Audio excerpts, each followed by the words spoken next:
Madagascar में विशाल कछुओं को जंगल में वापस लाने की 6 साल पुरानी परियोजना के परिणामस्वरूप 600 वर्षों में पहली बार द्वीप पर 350 किलोग्राम के हजारों मेगा हर्बिवोर्स फिर से आबाद हो सकते हैं। एल्डाब्रा विशाल कछुओं एल्डाब्राचेलिस गिगेंटिया का पहला समूह 2018 में सेशल्स से लाया गया था और तब से वे अपने दम पर प्रजनन कर रहे हैं।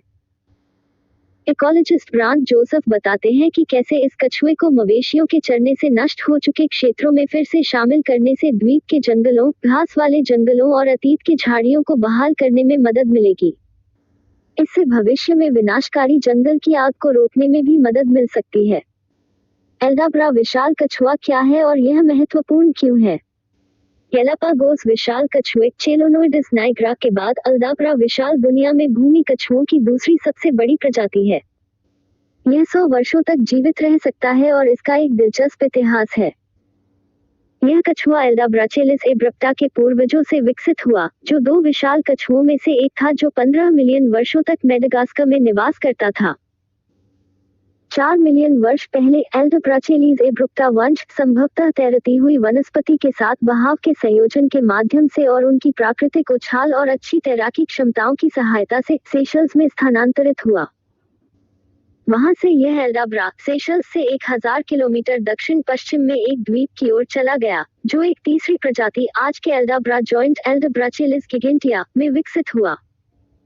600 साल पहले मेडागास्कर में शिकारियों द्वारा सभी विशाल कछुओं का सफाया कर दिया गया था। 1500 के दशक के बाद मेडागास्कर में पहली बार एल्डाब्रा विशाल का पुनरुत्पादन हुआ है, जिसमें विशाल कछुए छोड़े गए हैं।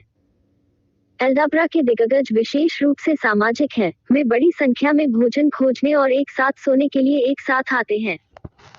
यह संभावना है कि मेडागास्कर में ऐतिहासिक रूप से सैकड़ों हजारों विशाल कछुए रहते थे। उन्होंने अब लुप्त हो चुके निवास स्थान मोज़ेक, एक जगह जहां विभिन्न निवास स्थान एक साथ मौजूद हैं, में पारिस्थितिक संतुलन बनाए रखने में महत्वपूर्ण भूमिका निभाई। उन्होंने विभिन्न पेड़ों के फल खाए और बीजों को अपने गोबर में बिखेर दिया। इस प्रक्रिया को मेगाफोना निर्भर अंकुरण के रूप में जाना जाता है। इससे वनों, जंगलों, झाड़ियों और बिखरे घास के मैदानों के विकास को बढ़ावा देने में मदद मिली।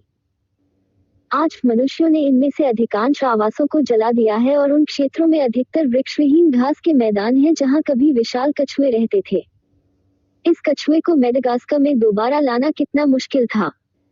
In 2018, Madagascar-based tortoise specialist